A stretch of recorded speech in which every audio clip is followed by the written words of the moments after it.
From the beautiful Missouri Ozarks, greetings and welcome to the Gilbert House Fellowship Bible Study for Sunday, January 23rd, 2022. I'm Derek Gilbert. I am Sharon Gilbert, and we're heading up on Groundhog's Day coming up soon. Oh. Again. February 2nd. It just keeps coming around once a year. Every year. Did you know that there is a rumor going around the interwebs that Biden will be giving his State of the Union address on February 2nd? I thought, oh, only if he sees his shadow. Oh, and if he does, from it means his little bunker. 2 more years of his presidency? I guess 3 so. more years? I don't know. I thought that was pretty funny. Yeah. I think it's actually on March 4th, but... Well, if nothing else, or March 1st, I don't know, sometime in March. But we're marching along, as we say. And boy, I'll tell you what, the news, if you don't watch Derek's 5 and 10, you're missing out on a lot. Because first of all, the facial expressions he gives is an opinion right in and of itself. And the censors can't catch that. They can't facial recognition. One day they're going to look for your eyebrows and go, oh, we know what that means. Yeah. But it really is informative, and you're not going to get every news story for that day or the previous day. You're going to get opinions and commentary on the big ones. Well, that's what I try to do, and I credit you for finding a lot of those stories in the morning. Sharon gets up before I do, and I spend a couple of hours trolling the news before you even get up. So for me, research is going to Twitter, finding her Twitter feed, and then just basically copying out stuff, and that does save me a lot of time every day. And the thing is, you don't pull everything that I put on my Twitter feed. I probably put 30 stories every morning on Right. So if you want a good overview of the news, go follow Sharon on Twitter at Sharon K. Gilbert, and you'll get a really good read on the big stories of the day. Because we're pulling from what we call open source intel. It's mainstream news sources. I thought it was really funny because I used to do this back when I was hosting the daily secular talk show on a conservative talk station in Columbia, Missouri. My time slot was in between... who was it? Bill O'Reilly and then Sean Hannity Sean Hannity and Michael Savage. It was the afternoon drive. Right. And I would open each show with essentially what I'm doing now for 5 and 10. Here are the big stories of the day. And the Missouri State Police Intelligence Gathering Division that was set up after 2001 contacted me to ask about that. Yeah, I forget what they called it, but it was some intelligence gathering center for Homeland Security called to ask what my sources were. I was like, the news? I just read a lot of news sources. Lots of RSS feeds. Yeah, so I thought that was really funny. Took that as high praise. Well, yeah, but I still do that. And I'll tell you what, it's one of the funniest things. One of the greatest news sources out there are the red tops over in the UK. That is really weird. Here in the United States, the sources that we consider authoritative for news, at least the corporate media sources. I know if you're listening to this program, you're probably as skeptical of them as we are. But CNN, MSNBC, Fox, Washington Post, New York Times, et cetera, et cetera, et cetera. They miss so many stories that show up in the Sun and the Daily Mail in the UK. Yeah, Daily Mail's not technically a red top. The others are, they literally have a red bar at the masthead. Right. So they're called red tops. The Sun, the Daily Star. Yeah, exactly. The Metro. They're great. Yep. Now, their spin on the stories is very sensational. But if you just look at the nuggets of the story itself, you can see that there are stories that are underreported or are not reported at all. The Daily Mail. Here. The Daily Mail, again, not technically a red top, but a little more sensational than most of our news sources here. They are the only news source, major news source around the world, as far as I can tell, that has done extensive reporting on Hunter Biden's laptop. Yes. Here in the U.S., even Fox has mostly ignored it, except maybe for Tucker Carlson on Fox News Channel. But most of the other news sources here have just, no, we're not going to touch that. I do a search every morning on my news feed for Hunter Biden. And a lot of times there's nothing there. But when there is a story, it's almost always at the Daily Mail. Yeah. Now, the New York Post ran some stories just before the election, and they got deplatformed from Twitter and Facebook for it. And that has now been vindicated. And now some of the commentators who were just excoriating the Post for daring to touch the story, and anyone who even mentioned it. I mean, there were some on Twitter and other social media sites that were criticizing the New York Post for running the story. And then other journalists, so-called, were criticizing them for even daring to mention it. It was supposed to be like, unclean. That story is leprous. You can't even touch it. Don't even make mention of it. Well, now that there are some who are coming out and saying that really wasn't a very fair thing to do. Yeah. Now that the election's over and so we can try to walk back an election this year. Yeah, we need to try to recover some of our lost integrity. Now, by the way, in case you're sitting there wondering and thinking, this is their Bible study. Why am I suddenly hearing PID radio?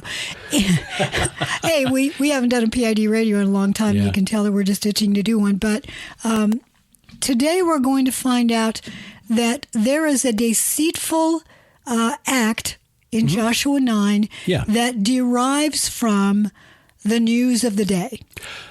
Very good connection. Love that segue. And I think the bigger issue for me, and again, I credit you for pulling me off the ledge, just as we often have to pull, friends of ours off the ledge, is that it's very easy to get wrapped up in those stories and just angry enough to start throwing bricks at the television. But that's not our calling. Or, even bricks at the television, I would say to focus on political action to try to solve a spiritual problem. So, because many of the things that we're seeing in the news that drive us to distraction are the manifestations of spiritual illness, and that can only be cured through the gospel. That is so true, and it's also a fulfillment of God's promise that those things done in secret will be brought to light. Yep. And if it disturbs you, good.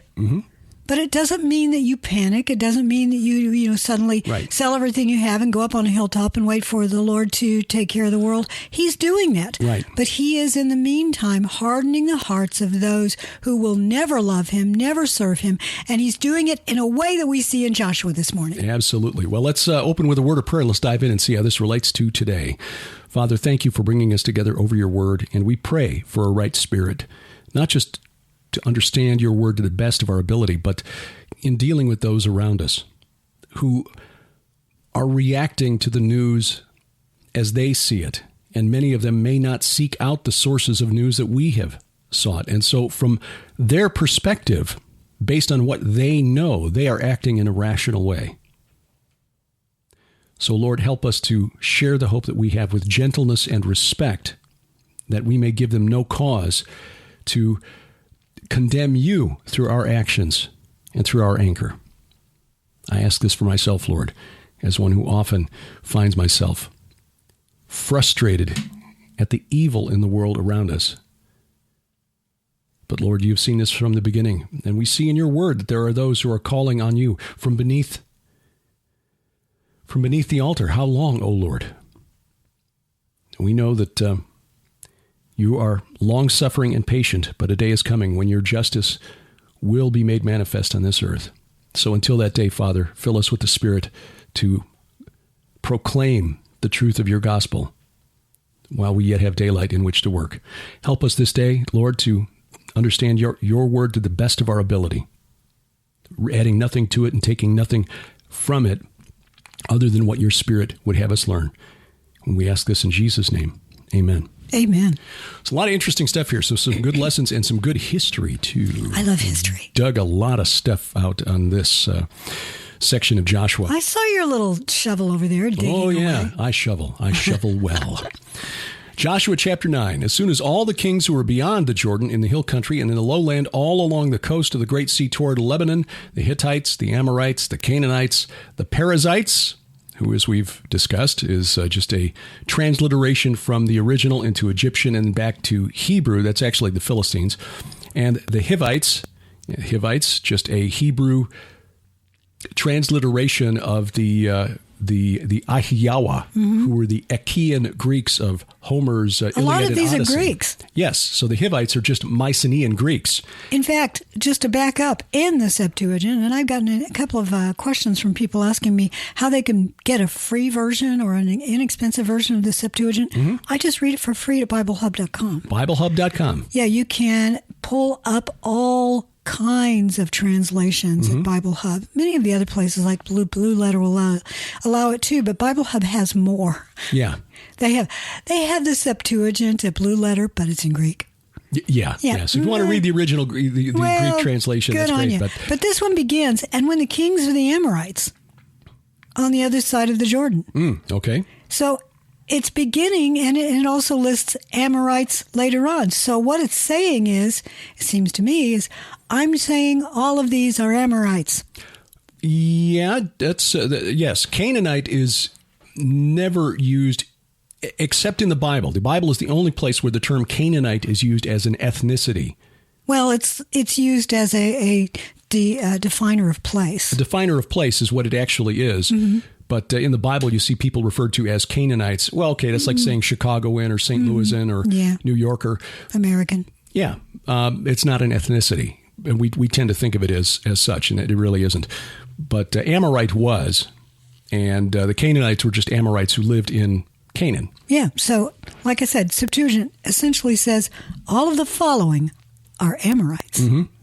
So in this case, when they say beyond the Jordan, they're talking about looking at it from the plains of Moab toward the Mediterranean. Mm-hmm. So the hill country and the lowlands are talking about the hill country of Ephraim and the hill country of Judah, and then the lowlands, the Shephelah, the great plain along the sea. Yeah, this says near the Anti-Lebanons. Mm-hmm. Yeah. And the Jebusites, and the Jebusites are the ones who occupied Jerusalem. I argue that those are Hurrians or Horites, because the name of their king was Arana, which is a Hurrian word that means Lord. Sure. So now, was that up in what we would call Turkey today? The Hurrians? Were they up that far? Yeah.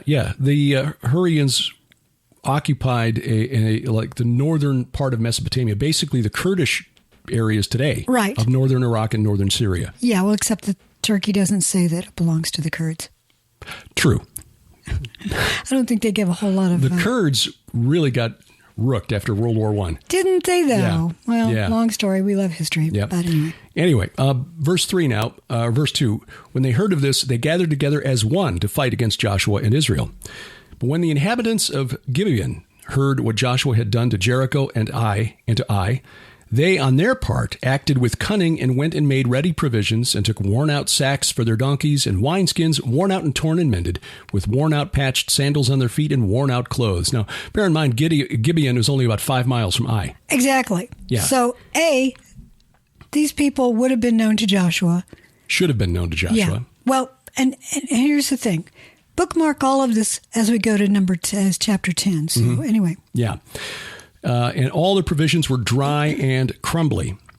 And they went to Joshua in the camp at Gilgal. So 5 miles away. They saw what happened to Ai. Oh, exactly. Oh, wow. But it's more than that. Yeah. Keep going. Yeah.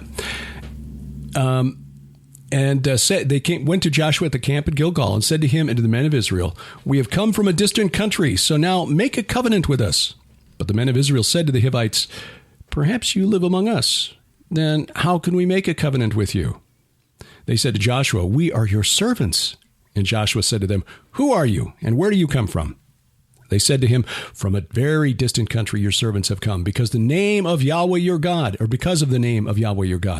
For we have heard a report of him, and all that he did in Egypt, and all that he did to the 2 kings of the Amorites who were beyond the Jordan." Now we're talking about east of the Jordan. Exactly. We're talking about the history, the news that they've heard of these people for the last generation. Mm-hmm. And the 2 kings of the Amorites who were beyond the Jordan, to Sihon, the king of Heshbon, and to Og, king of Bashan, who lived in Ashtaroth. So our elders and all the inhabitants of our country said to us... Oh, and this says and in Edrei. Ah, okay. So again, one of those differences between the Septuagint and the Masoretic Hebrew text, who lived in Ashtaroth, verse 11. So our elders and all the inhabitants of our country said to us, "Take provisions in your hand for the journey and go to meet them and say to them, 'We are your servants. Come now, make a covenant with us. Here is our bread. It was still warm when we took it from our houses as our food for the journey on the day we set out to come to you. But behold, now it is dry and crumbly.'" Okay, at that point, maybe Joshua should have said, "You had that bread when you left, and it was hot. Why didn't you eat it?" Yeah. We had lots of bread. This is all that's left. Just a little dry, crumbly, moldy bits. Yeah, okay. And these are the Verse ones... 13. "These wineskins were new when we filled them, and behold, they have burst. And these garments and sandals of ours are worn out from the very long journey." So the men took some of their provisions, but did not ask, here's the key, did not ask counsel from Yahweh. Mm-hmm. They said, "Oh, yeah, okay, we can see they're telling us the truth." They didn't ask God. And Joshua made peace with them and made a covenant with them to let them live, and the leaders of the congregation swore to them. At the end of 3 days after they had made a covenant with them, they heard that they were neighbors, and they lived among them. And the people of Israel set out and reached their cities on the third day. Now their cities were Gibeon. Another third day thing. Yes. Chephirah, Beeroth, and Kiriath Yearim. I think that's right. But the people of Israel did not attack them because the leaders of the congregation had sworn to them by Yahweh, the God of Israel. Then all the congregation murmured against the leaders. But all the leaders said to all the congregation, "We have sworn to them by Yahweh, the God of Israel, and now we may not touch them. This we will do to them. Let them live, lest wrath be upon us because of the oath that we swore to them." And the leaders said to them, "Let them live." So they became cutters of wood and drawers of water for all the congregation, just as the leaders had said of them. Deuteronomy 29, verse 10. You are standing today, all of you, before the Lord your God, the heads of your tribes, your elders, your officers, all the men of Israel, your little ones, your wives, sojourner who is in your camp, from the one who chops your wood to the one who draws your water. That's what they did with so-called slaves. They were manual labor. Exactly. That's exactly what they were. So they got to live, but they had to work. What's interesting is that there's a difference here and also later in Judges, earlier in Genesis, rather, between the Septuagint and the Masoretic text regarding the ethnicity of the people of Gibeon. Because what we just read, these are Hivites, which would, again, be Mycenaean Greeks. But the Septuagint calls them Horites, which would be Hurrians. Give me the verse on that. 9, verse 7. Oh, you're not talking about Gibeon. Yes. Verse 7. But the men of Israel said to the Hivites. Now, the Septuagint, the verse is different. I think it's verse 13 in the Septuagint. I was going to say, that's what I'm reading. Yeah, the children of Israel said to the Korean. Yeah, and the Septuagint, the Lexham Septuagint, which is the Faith Life Study Bible's translation into more modern English, and the sons of Israel said to the Horites, "Look, you are not living with us. How can I establish a treaty with you?" Mm-hmm. You are not living with us. How can I establish a treaty with you? That's different from you might be living among us. Well, yes, this one says, and the children of Israel said to Hurrian, Chorrhaean. Hurrian, yeah. Yeah. Peradventure thou dwellest among us, and how should I make a covenant with thee? Yeah. Well, this, again, happens elsewhere in the story of the rape of Dinah in Genesis, where Shechem, the city, but Shechem was the name of the son of Hamor, who was the king of Shechem, was described as a Hivite in the English translations. So you're saying the Gibeons are Hurrians, yeah.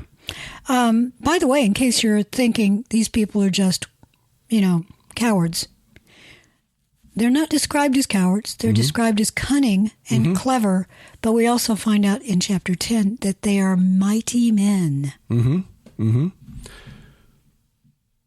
So verse 13 again. Why don't you sing that? Sing that one. And these are the skins of wine. Verse 13. These wineskins were new when we filled them, and behold, they have burst, and these garments and sandals of ours are worn out from the very long journey. So the men took some of their provisions, but did not ask counsel from Yahweh. And Joshua made peace with them and made a covenant with them to let them live. And the leaders of the congregation swore to them. Boy, underline verse 14. They didn't go to Yahweh. Yep. At the end of 3 days, after they had made a covenant with them, they heard that they were their neighbors and that they lived among them. And the people of Israel set out and reached their cities on the third day. Now their cities were Gibeon, Chephirah, Beeroth, and Kiriath Yearim. But the people of Israel did not attack them because the leaders of the congregation had sworn to them by Yahweh, the God of Israel. Then all the congregation murmured against the leaders. They're really good at that. Yep. But all the leaders said to the congregation, "We have sworn to them by Yahweh, the God of Israel, and now we may not touch them. This we will do to them. Let them live, lest wrath be upon us because of the oath that we swore to them." And the leaders said to them, "Let them live." So they became cutters of wood and drawers of water for all the congregation, just as the leaders had said of them. Joshua summoned them, and he said to them, "Why did you deceive us, saying, 'We are very far from you when you dwell among us'? Now, therefore, you are cursed, and some of you shall never be anything but servants, cutters of wood, and drawers of water for the house of my God." They answered Joshua, because it was told to your servants for a certainty that Yahweh your God had commanded his servant Moses to give you all the land and to destroy all the inhabitants of the land from before you. So we feared greatly for our lives because of you and did this thing. And now, behold, we are in your hand. Whatever seems good and right in your sight to do to us, do it." They had heard what Moses had been teaching, what Yahweh had been declaring, that he was going to clean out these cities. Right. So he did this to them and delivered them out of the hand of the people of Israel, and they did not kill them. But Joshua made them that day cutters of wood and drawers of water for the congregation and for the altar of Yahweh to this day in the place that he should choose. And verse 10, chapter 10, And this is a good one. As soon as Adoni-Zedek, by the way, that's a little bit different in the Septuagint, the name.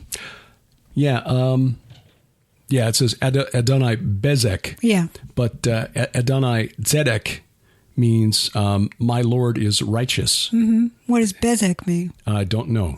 Probably similar. I think it's the trouble of transliterating from Hebrew into Greek. Probably. As soon as Adoni-Zedek, king of Jerusalem, heard how Joshua had captured Ai and had devoted it to destruction, doing to Ai and its king as he had done to Jericho and its king, and how the inhabitants of Gibeon had made peace with Israel and were among them, he feared greatly because Gibeon was a great city, like one of the royal cities, and because it was greater than Ai, and all its men were warriors.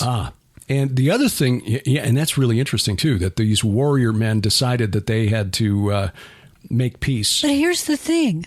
By doing that, they had to agree to follow Yahweh. In fact, because they believed what Yahweh had said he would do, it meant that they were trying to understand him. That I would argue that these people started to serve Yahweh. That's probably true. And we see that there are many cases where you got people wind up in the bloodline of Israel or bloodline of Jesus, who were not who were not originally part of the host of Israel. Yeah, it's very similar to what happened with Rahab. Yeah, and Ruth.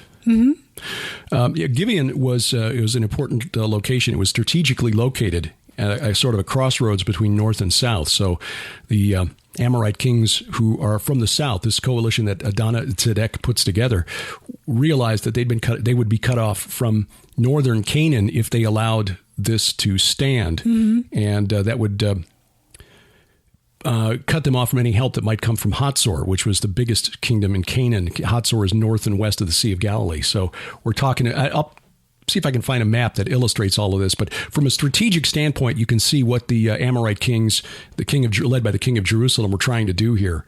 They were basically recognizing Joshua's dividing to conquer. And so I love it. Yeah. I love it because it's another example of the Lord working all things together for good, because the actions of these kings and the actions of Gibeon and Joshua's prayer all work together for an amazing thing. So verse 3, So Adoni-Zedek, king of Jerusalem, sent to Hoham, king of Hebron, to Piram, king of Jarmuth, to Japhia, king of Lachish, and to Dever, king of Eglon, saying, Come up to me and help me, and let us strike Gibeon, for it has made peace with Joshua and with the people of Israel. Now, he didn't send a telegraph. He didn't get on his little phone and say, let's go to this. There was some time that his runners were going out to all of these kings.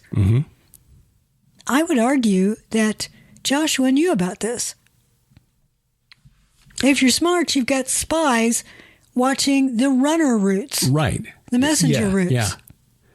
And there's no question that Joshua had been doing that. That's why they sent the spies into the land. Verse 5, Then the 5 kings of the Amorites, the king of Jerusalem, the king of Hebron, the king of Jarmuth, the king of Yarmuth, the king of Lachish, and the king of Eglon, gathered their forces and went up with all their armies and encamped against Gibeon and made war against it. And the men of Gibeon sent to Joshua at the camp of Gilgal, saying, Do not relax your hand from your servants. Come up to us quickly and get off your couch and save us and help us, for all the kings of the Amorites all the kings of the Amorites who dwell in the hill country are gathered against us. So Joshua went up from Gilgal, he and all the people of war with him, and all the mighty men of valor.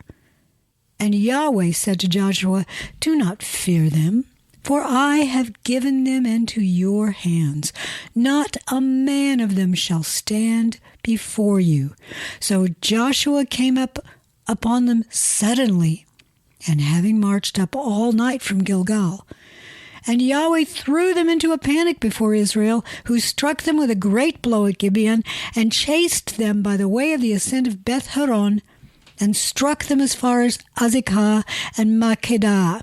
And as they fled before Israel, while they were going down the ascent of Beth Horon, Yahweh threw down large stones from heaven on them, meteor shower or something, as far as Azekah, and they died. There were more than who died because of the hailstones than the sons of Israel killed with the sword. These are precisely aimed stones. Yeah. If they're only killing the enemy.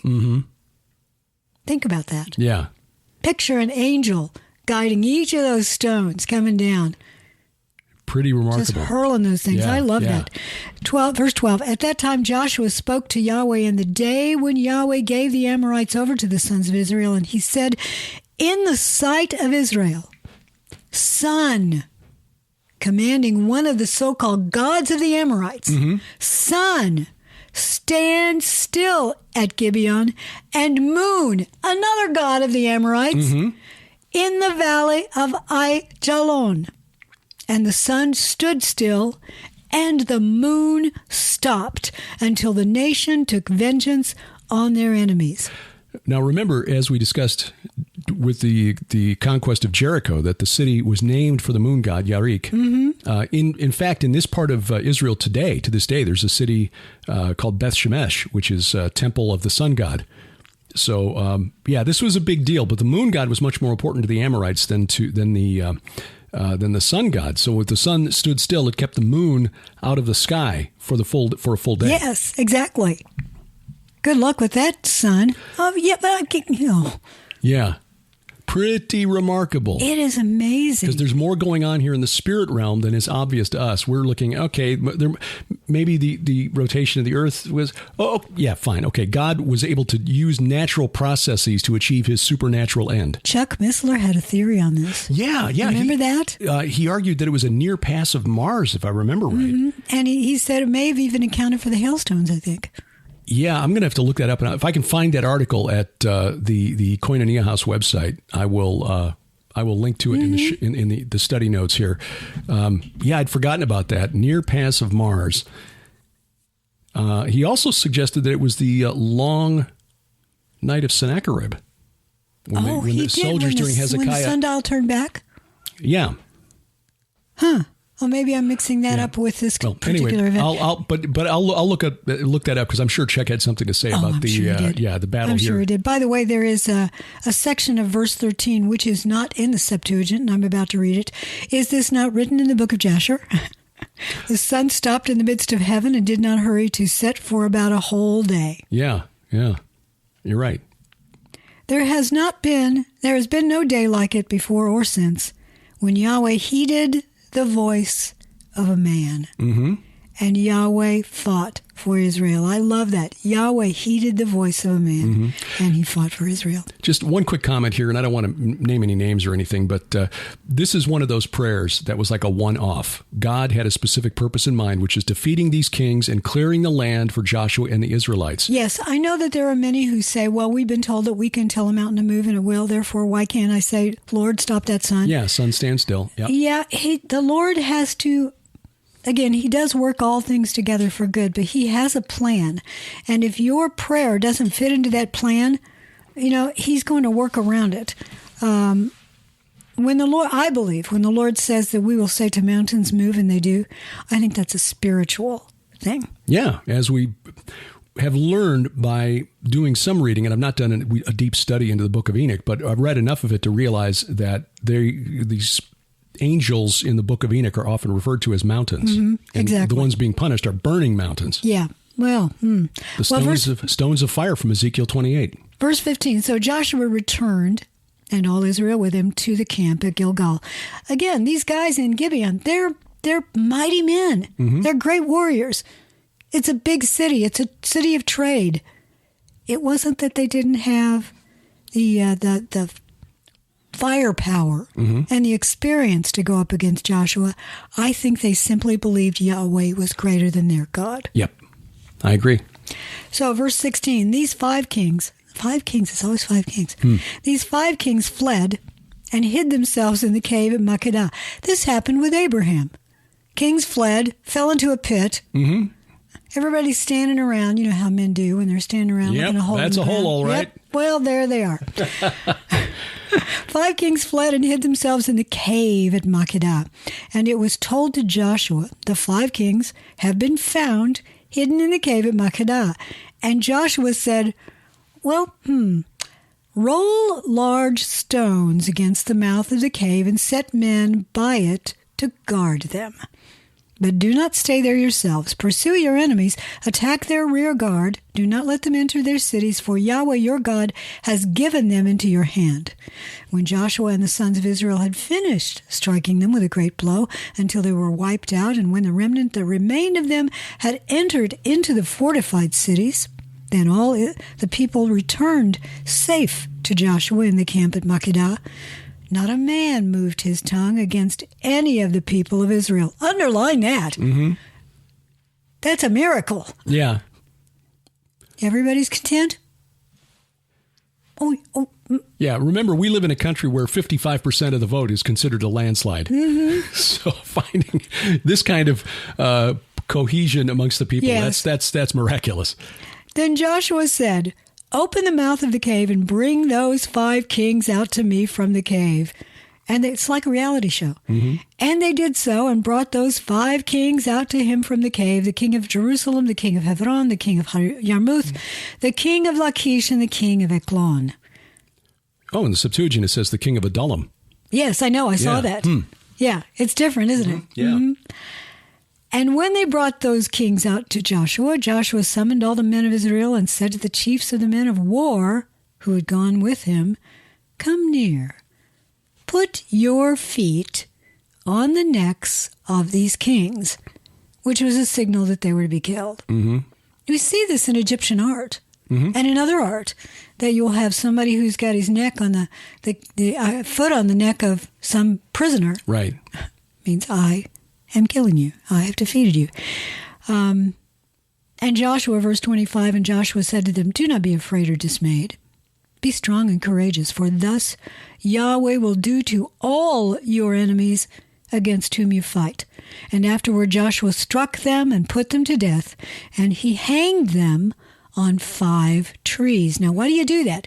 Message to everybody else. Right. Oh, look, that's what happens to those who try to go up against Israel and Israel's God. Yeah. And they hung on the trees until evening. And at the time of the going down of the sun, it's finally moved, Joshua commanded, and they took them down from the trees and threw them into the cave where they had hidden themselves. And they set large stones against the mouth of the cave, which remain there to this very day.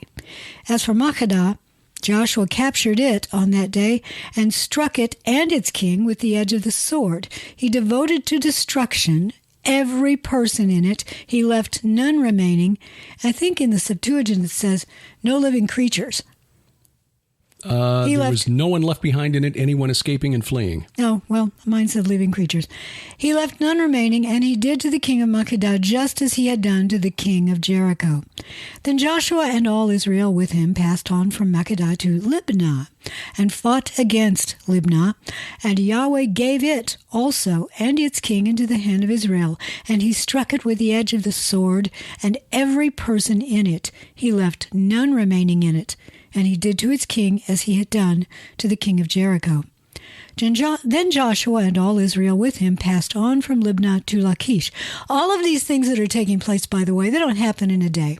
It takes a little time to march from one city to the other. So the next city is getting ready, and yet they fall. And sieges don't end in a day. Sieges take weeks, months, sometimes. Generally, they do. And all of this information is getting back to the big power players in the region. Mm-hmm. Yeah. Hatzor in the north being the biggest of the bunch. Mm-hmm. Yeah. But also outside of the Levant, in Egypt, they're seeing what's going on. In what we call Greece, it's really just at that time, it was a collection of various tribal islands. Mm-hmm. They were all seeing what was going on. If you want to look at Persia and upcoming China and Eastern Asia, all of these kingdoms that we rarely think about here in the West, they were hearing word of this. Mm-hmm. So how cool is that? Yeah. Yahweh's name was being repeated amongst the spirit realm. And there was much murmuring. Yeah. And by the way, this is this topic that we discussed with Dr. Doug Petrovich for an upcoming episode of The Bible's Greatest Mysteries, where he was talking about the destruction layers of these cities corresponding to the dates that you get by calculating the years in the Bible. So what's happening right now is taking place in and around 1406 BC. And he did some work at Hatzor. We'll get to that in chapter 11, but found that the destruction layer matches what was in the Bible. He did some excavation work there with the team at Hatzor, and that got that paper published, and saved a copy of that. We'll may post that to the study notes as well. But he was disinvited from returning by the Israeli leaders of the dig because they didn't appreciate the fact that he was connecting it to the biblical account, which is sad. I know that seems like that. Why on earth would they do that? Because not every archaeologist working from a Hebrew university actually believes. That is correct. Most of them don't. Right. Yeah. By the way, those episodes with Doug Petrovich. Oh, strong. Those are amazing episodes. But one of my favorite parts about it is I get to sit in on it because there's a third chair. Yes. Thank you, Charisse. Yes, that Charisse was Barton wonderful. got us the third chair. So that series, I get to sit in on, and beyond that, it's just you and the guest for the most part. But we're going to be bringing some cool guests later this year. Oh yeah, third chair guests. Third chair. Verse 31, Then Joshua and all Israel with him passed on from Libnah to Lachish and laid siege to it and fought against it. And Yahweh gave Lachish into the hand of Israel, and he captured it on the second day. That's quick. Yeah, Lachish was a big, powerful, well-fortified city. And he captured it on the second day and struck it with the edge of the sword and every person in it, as he had done to Libnah. Then Horam, king of Gezer, came up to help Lachish, and Joshua struck him and his people until he left none remaining. Then Joshua and all Israel with him passed on from Lachish to Eglon, and they laid siege. They're going after the cities of the kings who came after them. Right. And they laid siege to it and fought against it, and they captured it on that day and struck on that day, same day, and struck it with the edge of the sword. And he devoted every person in it to destruction that day, as he had done to Lachish. Then Joshua and all Israel went with him up to Eglon to Hebron, from Eglon to Hebron, and they fought against it and captured it and struck it with the edge of the sword, and its kings and its towns, and every person in it. He left none remaining, as he had done to Eglon, and devoted it to destruction, and every person in it. Now, unless you're thinking, okay, what does it mean, and all its cities? Because these are actually small city-states. Yeah. So they're run by a major economic center. Right. And then sort of smaller cities and probably production centers for flocks and things like that are around. They may have winemaking regions. Canaan was never a country. It was never a country. It was a collection of city-states. Exactly. Then Joshua and all Israel with him turned back to Debir and fought against it, and he captured it with its king and all its towns. And they struck them with the edge of the sword and devoted to destruction every person in it. He left none remaining, just as he had done to Hebron and to Libnah and its king. So he did to Debir and to its king. Verse 40, So Joshua struck the whole land, the hill country, and the Negev, and the lowland, and the slopes, and all their kings. He left none remaining, but devoted to destruction all that breathed. Talking about animals. Devoted to destruction. Again, everything there is under the ban. Don't touch it because God has said it's cursed, basically. That may be where it says living creatures. Just as Yahweh, God of Israel, commanded, and Joshua struck them from Kadesh Barnea as far as Gaza and all the country of Goshen as far as Gibeon. And Joshua captured all these kings and their land at one time because Yahweh, God of Israel, fought for Israel. Then Joshua returned, and all Israel with him, to the camp at Gilgal. Joshua chapter 11. Now we go from the southern campaign to the northern campaign. When Yavin, king of Hatzor, heard of this, that's Jabin, but Yavin would be the pronunciation. This says Jabis, Septuagint. He sent to Yovav, king of Madon, and to the king of Shimron, and to the king of Akshaph, and to the kings who were in the northern hill country, and in the Arava, south of Kinneroth. That's the Jordan Valley south of the Sea of Galilee. Yeah, well, Kinneret is actually a name for the Sea of Galilee. Correct. And in the lowland and in Nephalth Dor to the west, to the Canaanites in the east and the west, the Amorites, the Hittites, the Perizzites, and the Jebusites in the hill country, and the Hivites under Hermon in the land of Mitzpah. This would be what later became the territory of Dan. And by the way, I should mention this. Yavin is actually attested in extra-biblical sources. Oh. He is mentioned in a couple of texts from Mari, M-A-R-I, which was an Amorite kingdom on the Euphrates River near where the border between Syria and Iraq is today. That was a major... recent excavation, isn't it, Mari? Relatively recent, yeah. They have been working there since, I think, the 70s. That's obviously, recent. nobody's been digging in Syria since 2011, but... Yeah. Anyway, there's a text from, an Akkadian text from Mari addressed to Ivni Adad, king of Hatzor. And scholars have said, Ivni is sort of a cognate for Yavin in Hebrew. And then there's an old Babylonian tablet, which from the time of Jacob and Joseph, addressed to Ivni.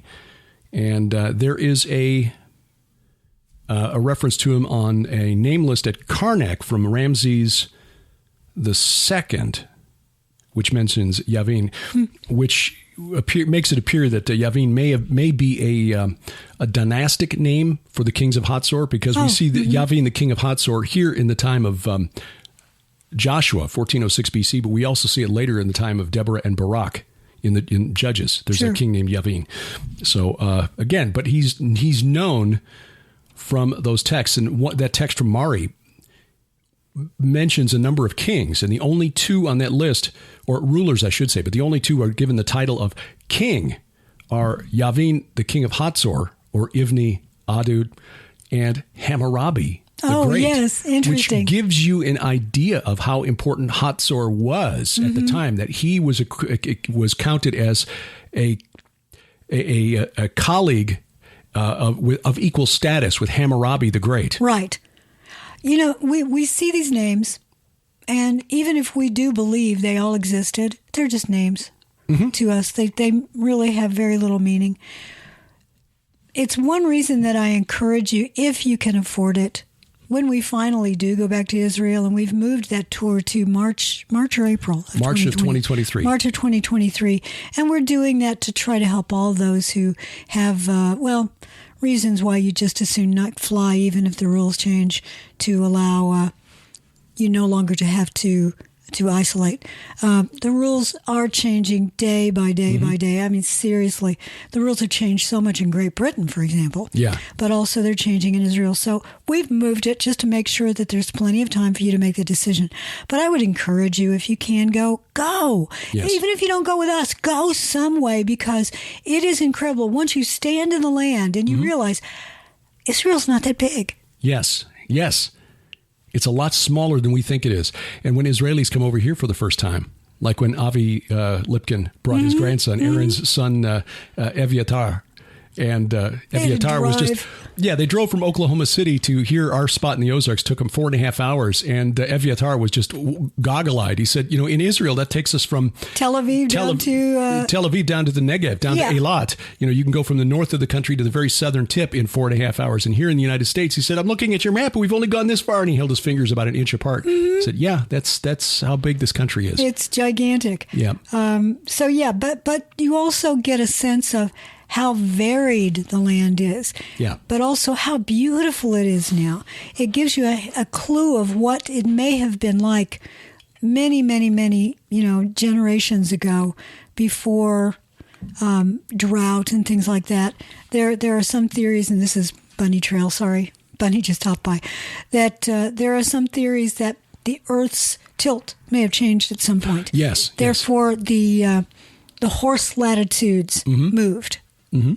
Which changed the amount of rainfall in the Holy Land. So they moved in and out of the horse latitudes, or out and then back in. Yeah. Yeah. Dr. Philip Sylvia has done some work on that, published a paper on that. It's really interesting and accounts for Hezekiah and the sundial. We're going to get him on Bible's Greatest. Yes, we are. Yeah. Those are interviews in the can. Yes, they are. So chapter 11 again. When Yavin, king of Hatzor, heard of this, he sent to Yovav, king of Madon, and to the king of Shimron, and to the king of Akshaph, and to the kings who were in the northern hill country, and in the Arava, south of Kinneroth, and in the lowland, and in Nephoth Dor on the west, to the Canaanites in the east and the west, the Amorites, the Hittites, the Perizzites, and the Jebusites in the hill country, and the Hivites under Hermon in the land of Mitzpah. By the way, again, the rabbit trail, I think the location of the Hivites near Hermon is really interesting because the Hivites, again, Mycenaean Greeks, there is an Egyptian text from the 19th century BC, which is about the time of Abraham and Isaac, roughly. Right. That mentioned the Anak. Yes. And based on the location of the text, the geographic clues, it's probably in the vicinity of Mount Hermon. Mm-hmm. A scholar by the name of McLaurin, years ago, 1966, identified the origin of the word Anakim, the title Anakim, as an early Greek word, anax, meaning lord or king or ruler, like high king. Right. So the Anakim considered themselves the lords or rulers of whatever area they were in. So connecting the Greek word to the Hivites, the Greeks, near Mount Hermon, to that Egyptian text, again, just lends more credibility to the biblical historical account. I agree. So, and they came out with all their troops, a great horde in number like the sand that is on the seashore, with very many horses and chariots. And all these kings joined their forces and came and encamped together at the waters of Merom to fight against Israel.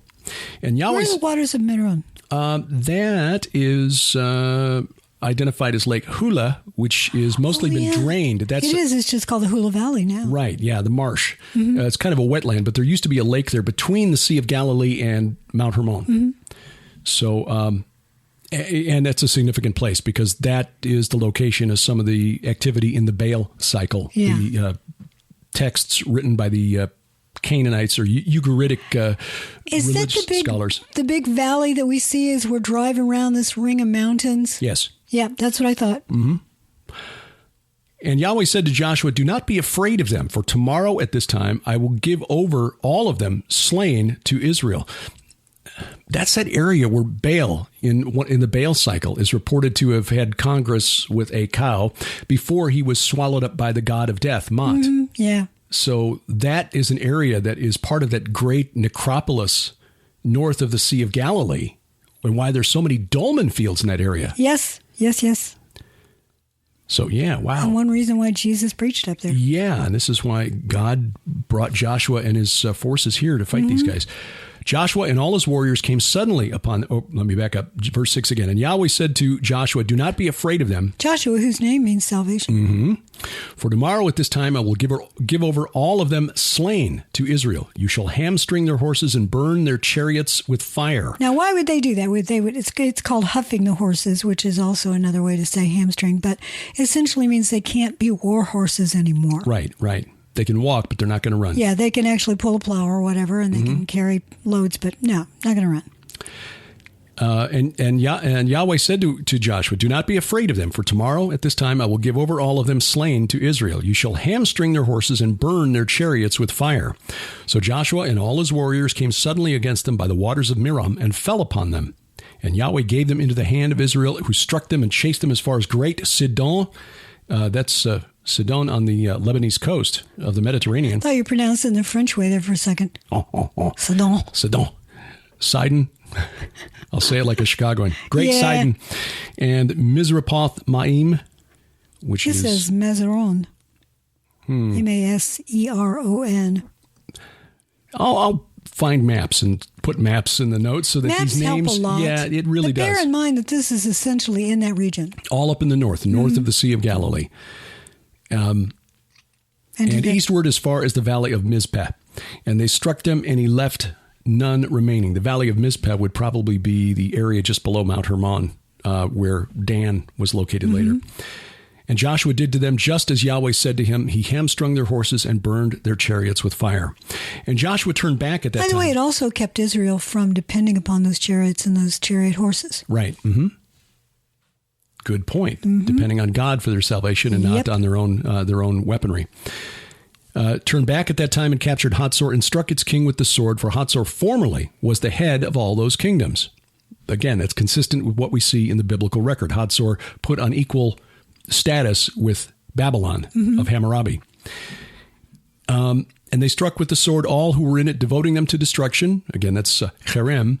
There was none left that breathed, and he burned Hatzor with fire. That's the destruction layer that Doug Petrovich said he identified at Hatzor, and why they said, okay, don't come back. And all the cities of those kings and all their kings Joshua captured and struck them with the edge of the sword, devoting them to destruction, just as Moses, the servant of Yahweh, had commanded. But none of the cities that stood on the mounds did Israel burn, except Hatzor alone. That Joshua burned. They call it walled cities in the Septuagint. That makes sense. And all the spoil of these cities and the livestock the people of Israel took for their plunder, but every person they struck with the edge of the sword until they had destroyed them, and they did not leave any who breathed. Just as Yahweh commanded Moses his servant, so Moses commanded Joshua, and so Joshua did. He left nothing undone of all that Yahweh had commanded Moses. So Joshua took all that land, the hill country, and all the Negev, and all the land of Goshen, and the lowland, and the Arava, and the hill country of Israel, and its lowland from Mount Halak, which rises towards Seir. So it's in the southeast, as far as Baal Gad in the valley of Lebanon, below Mount Hermon. And he captured all their kings and struck them and put them to death. Baal Gad, by the way, means Lord of Fortune. That's what Gad means. Gad was actually a minor deity in the Canaanite pantheon. We read in Isaiah that he's condemning them for putting out one of the tribes, isn't it? Well, yeah. One of the sons of Jacob was named Fortune. Gad. Yeah. Joshua made war a long time with all those kings. There was not a city that made peace with the people of Israel except the Hivites, the inhabitants of Gibeon. Yes. Beware of Greeks bearing moldy bread. They took them all in battle, for it was Yahweh's doing to harden their hearts that they should come against Israel in battle in order that they should be devoted to destruction. Again, that's Cherem. And should receive no mercy but be destroyed, just as Yahweh commanded Moses. And that's the very verse that I referred to in the opening to this whole thing, is that sometimes the Lord, to work all things together according to his plan, will actually harden the hearts of those he knows will never accept him. He knows will never follow him. Therefore, he leads them into self-destruction by making them so angry and blindly. Think about the world today. Some of the things our world leaders and politicians do, some of the things that you and I do. And I'm saying that just because trying to say the common people. We do some of the silliest things. We believe some of the craziest stuff. But our politicians, they have more... they have more power. When they make a decision, it's a big decision. Right. And I refer to Ukraine right now, the stuff that's going on with Ukraine. It's as if the Lord is hardening the hearts of the people in charge to force that war because it's part of his end times plan. Right. And those of us with eyes to see and some discernment are stepping back and saying, what are you doing? And those whose hearts have been hardened. I think a good example of this, to go back to corporate media, mainstream media, Tucker Carlson on Fox News has been railing against this for the last couple of weeks. It's like, what are we doing? I mean, why should we go to war? Why should we defend Ukraine like it's Massachusetts? Right. Like it's part of the United States, in other words. And the pundit class The political commentators in Washington and New York are just raking him over the coals. He's carrying Putin's water. Tucker Carlson's a communist. Like, no, he's just pointing out what should be obvious to any thinking person. Look, we sympathize. We truly do with the people of Ukraine. Mm-hmm. If you know recent history, less than 100 years ago, 9 million of them starved to death under Joseph Stalin in the Soviet Union. Yes, exactly. It's terrible. They don't want to be part of Russia again. Most of Ukraine. Now, you got the eastern province, the Donbass. I know. Yeah, yes. So you got that part. But bear in mind, the Donbass region is a very coal-rich region. Right. There may be a reason why someone wants control of that. Yeah. And there have been a lot of ethnic Russians in the Donbass since the 18th century to exploit those coal resources. So there have been Brits in the Donbass in the 18th century. Sure. So, but the bottom line is this is being set up by the principalities and powers behind the scenes, and to try to discern what's going on, figure out what is their end game. What do they hope to gain out of a conflict between Russia and the West? Right. Think about it. Just 5 years ago, the United States was standing on its own. It was our leadership, for the most part, was trying to find ways to get along with others in the world without being part of a major reboot of the world system. Yep. We're actually contributing to the reboot right now. We're all, we're cheerleaders for the reboot right now. Build back better. Build back better. Yes, I know. Yeah. Well, the Lord is allowing that. So when you feel yourself getting really angry at geopolitics, remind yourself of the theopolitics that are really running the world, and understand the Lord's still in control of all that. He's working all things together for good, hardening the hearts of some and opening the eyes of others. And as you often remind me, read Psalm 2. The Lord on his throne holds them in derision. He laughs with derision, yes, because the nations are imagining a vain thing. Well, that's what's going on in the world today. Now, here's the interesting I love these verses here at the end of Joshua 11. This is a summary of the war, and it explains who the target was, what was the objective of the conquest of Canaan, the southern campaign, the northern campaign. Joshua 11, beginning at verse 21, underline these three verses, 21 through 23. And Joshua came at that time and cut off the Anakim, from the hill country, from Hebron, from Devir, from Anav, and from all the hill country of Judah, and from all the hill country of Israel. Joshua devoted them to destruction with their cities. They were cherem. They were decreed to be under the ban by God. There was none of the Anakim left in the land of the people of Israel. Only in Gaza, in Gath, and in Ashdod did some remain. And we find out more from them later on. Right. Because the Philistine giants had to be wiped out 400 years later by David. So Joshua took the whole land according to all that Yahweh had spoken to Moses, and Joshua gave it for an inheritance to Israel according to their tribal allotments, and the land had rest from war. The reason this is significant, we read in Deuteronomy that the Anakim were counted as Rephaim, but we also read in Deuteronomy that Og of Bashan was the last of the remnant of the Rephaim. How do we reconcile that? We dealt with that in our book, Veneration. What's significant is not that the Anakim were literal giants. It's that they, like the Philistine giants that we read about in 2 Samuel 21, where they're described as descendants of the giant, the Anakim were descendants of Anak. Again, that word Anak from Greek, meaning king or ruler. It was applied to Zeus in Mycenaean Greek. Yes. It was also like that was the term in the Iliad that was applied to Agamemnon. He was the high king of the Greeks. The other kings were basileia. Yes. I would also, I don't know that we're going to get to 12 this week. We're not. Okay, well, in 12, we're going to, in the Septuagint, we're going to see that Og, king of Bashan, is associated with giants. But in the ESV, the English Standard Version, it says Rephaim. So, yeah, we're going to get back to this whole idea, and a reminder that this is a spiritual thing. That's the thing, and that was the point that we tried to make in the book Veneration. And we reiterated in Giants, Gods, and Dragons. And I get into it again in the Second Coming of Saturn because it's all connected. Saturn, I identify as Shemiyaza, who was the chief of the Watchers who rebelled on Mount Hermon, the sons of God from Genesis 6. They created these giant Nephilim. They were destroyed in the flood of Noah. Their spirits, then called Rephaim, demons, were venerated by these later warrior cults. Exactly. There is a line drawn from Genesis 6 to Ephesians chapter 6. Yes. And if you don't understand that that's what we're fighting against, you're going to find yourself awfully frustrated. Mm-hmm. Yeah, that helps tie all of this together. It really does. So if you don't believe that there was a literal incursion in Genesis 6, then you're stuck. Yeah. And then you're stuck explaining who demons are. Right. And that's why so many of our churches, and we've got so many people in churches who are just still asking questions that, and I get this because it was only recently that we came to this understanding as we began digging into. Well, that you did. Well, okay, that I did. Because, again, I never heard any of this stuff in any of the churches we attended when I was a kid growing up. It wasn't until we got married. And in my late 30s, we attended that little independent Baptist church where Brother Sharp was preaching on Genesis 6 one day. And I turned to you, was like, what?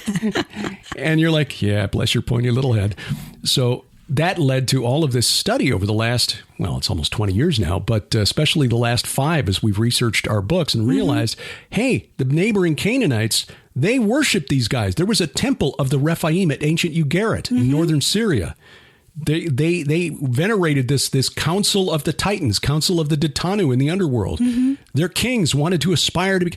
There's references to the assembly of the Rephaim in the Proverbs. And every tribe on earth has some sort of creation myth that gets into a wonderful creator God who sometimes had children or who fought against rebels in his camp.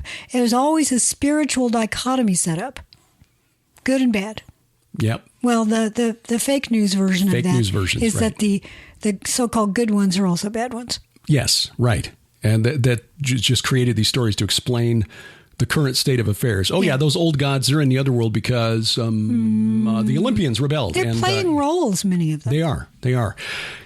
Speaking of my new book, by the way, Tom Horn just released part 26 or something? Anyway, he's had 107. Yeah, he's had me excerpting most of the book. Yeah, it really is. It really is most of the book. But he's done that with Zeitgeist 2025 and a lot of his books as well. We just 24 today, which is about the Titans. And each of these excerpts, the 24 parts that have been released so far, are 2,000 to 3,000 words. So these are chapter-length excerpts of the book. So if you haven't read the book or if you're curious about it, you can just start reading it at skywatchtv.com. And or also my website, there's a tab in the top menu bar at my website, derekpgilbert.com, where all of the excerpts are posted as well. I usually post them a day after they're posted at skywatchtv.com. Since Tom is the publisher, he'll get first crack at it. But we again, this is a spiritual thing. Yeah, the Nephilim aren't coming back. They're already here. They never left. They're demons. Yeah. And we still deal with them today.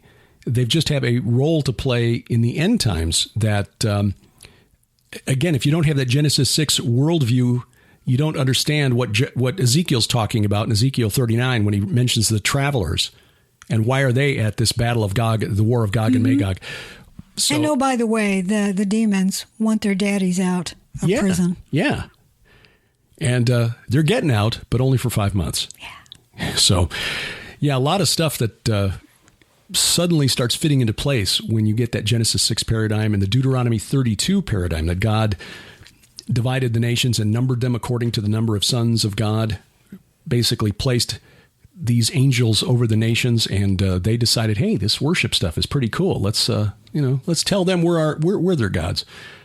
So, conferences coming up. We've got we're going places this year. Yeah, we're actually traveling. We're only about 6 weeks away from the little gathering at His Call Ministries. I love going over there. Yes. Alec and Ginny Wade of His Call Ministries, Joyce Stevenson, who coordinates these events.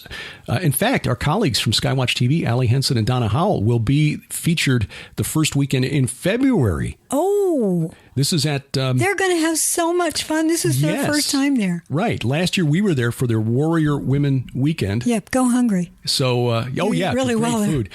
So Donna and Allie will be speaking at their Warrior Women Weekend weekend this year, the first weekend in February. Then the first weekend in March 4th through 6th, we'll be speaking and teaching prophecy. I'll probably do a couple of talks on my book. So we're calling it, just for lack of a better title, The Return of Saturn and the Great Reset. But unbeknownst to Klaus Schwab and the World Economic Forum, God is the author of the true Great Reset. Yes, he is. This is the fake reset. Don't fall for that one, for goodness sake. Yeah. Yeah, I love going over there. So we've got in the right-hand column at our website, gilberthouse.org, a calendar, which is right below the schedule of upcoming studies, which changes week to week, whether we get through enough of our reading or not. But the conferences and tours, you can go from there and find the links to the various conference sites.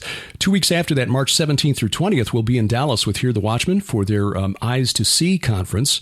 That features Dr. Michael Lake, Pastor Paul Begley, Jamie Walden, Michael Boldea, Dave Hodges. Love all those guys. And we're honored to be there. That is at the Hilton DFW Lakes Conference Center, March 17th through March 20th. It's $99, but save $20. Save $20 by using promo code Gilbert20, Gilbert20, and that will get you in at a discount.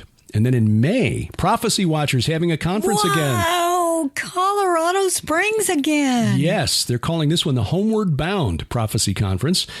Gary Stearman and Mondo Gonzalez will be there, of course, because they are the hosts of Prophecy Watchers. But L.A. Marzulli, Bill Koenig, Billy Crone, Eat Cow. Yeah.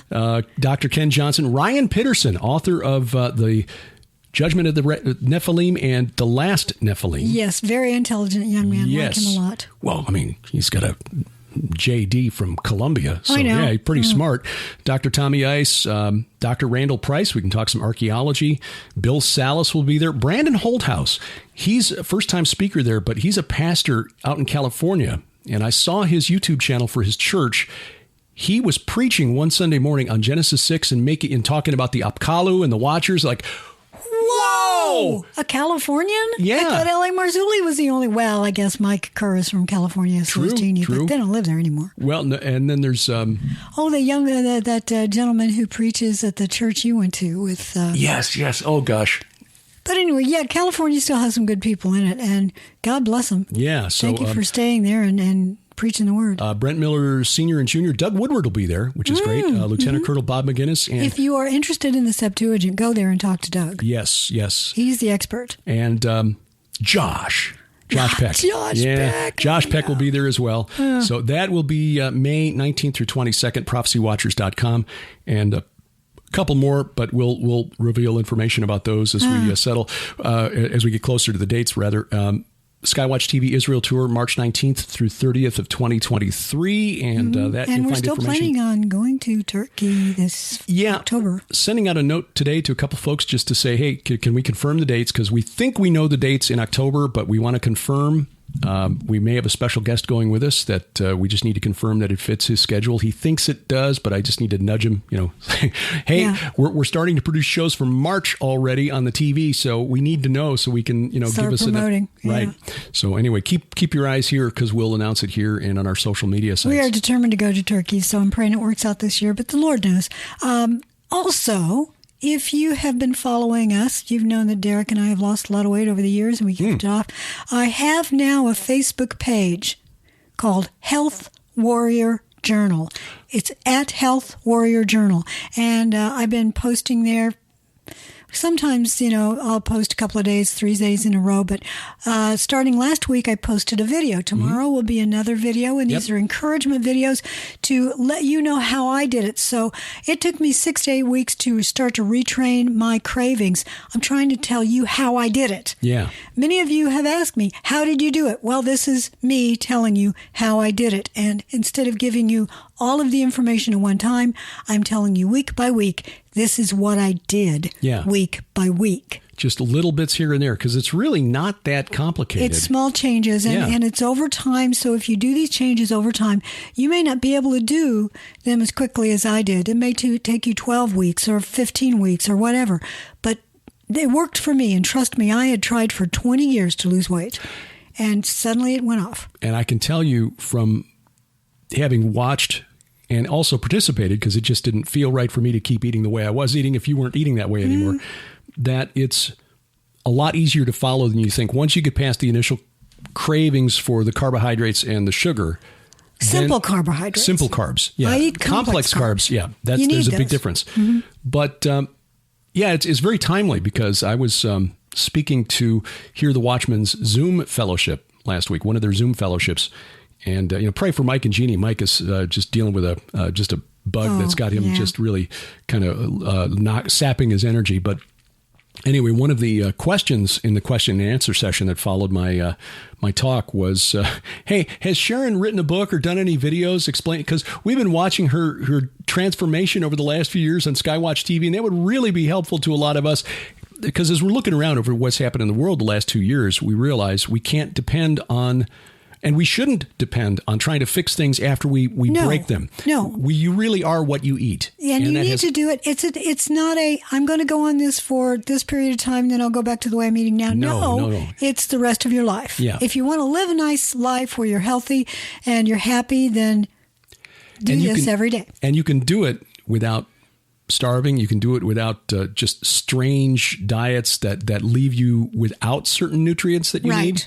Right. So anyway, but it was very timely because, and this is a gentleman, looked like he was about my age and carrying a few extra pounds, but men and women, it's the same thing. I mean, you and I are a good example of it because we've both done it. We've kept it off, and we feel really better. So we wouldn't. I know I wouldn't be able to do all the things that we do if I hadn't lost that weight. So I think the Lord, He just enabled me to do that. He enabled you to do it, but by telling you what we did, then you can do it too. Yeah. Yeah. Well, that's the thing. We got to take control of our own health. We can't just keep eating the way we're eating and then go to the doctor and get pills to correct the blood sugar and correct the... I know. Wouldn't it be better if we just find foods, that actually, like the Lord put in the world? Yeah. Instead of saying I'm going to just avoid half of the foods in the world because they've been branded evil. No, find the good ways you can consume those. Right. Because it is all about that. An example of that, in case you're wondering what I mean... Buy bananas when they're green, and then just let them sit for a day or two, then eat them. They will almost taste, they will taste firmer than you may be used to. But if you let them sit there until you start to see spots, and they get to the point where you're thinking, oh, this is a nice, sweet, yummy banana. No, that's because it's turned to sugar. Mm-hmm. If you want the good nutrients in the banana with more fiber, eat it early on. And that's what I always do. Yeah. If I let it go to sugar, I turn it into banana bread and give it away to Drew and Bree. But I make banana bread. To try to slow down those youngsters. I make banana bread with non-GMO rye flour. So not processed white flour. No, I don't. Yeah, exactly. So yes. It's actually a healthier banana bread. So Health Warrior Journal is the page at Facebook. Follow that. There'll be a new video tomorrow, Monday. Yes. Yeah. So there you go. Father, thank you for bringing us together over your word. And Lord, we are just fascinated with the history of the faith, why you brought Joshua to do certain things in certain places. And we are just constantly in awe with each new nugget that we learn of how the history of the world confirms the narrative in the Bible. And the narrative in the Bible explains to us the history of the world. We see the theopolitics at work, the actions of the principalities and powers, and your plans to redeem us, to take us back out of their camp, to save us from their grasp. Lord, may we be filled with that sense of wonder and awe and thankfulness that we would share that hope, that excitement with those around us. May we share it with our children and our grandchildren as we tell the stories. We now know, because of the work of scholars like Dr. Michael Heiser and Dr. Doug Petrovich and Dr. Scott Stripling and Aaron Lipkin and in his excitement at sharing the archaeology of his homeland, that we can explain why things happen in the Bible. They weren't random events. God is not capricious. He is not vindictive. He is not jealous. He is just and righteous and all-powerful. And because he was willing to walk among us as one of us and willingly sacrifice himself for us, we are saved. And this whole story is an epic in which we are all a part. We are like the men of the West, surrounded outside the gates of Mordor.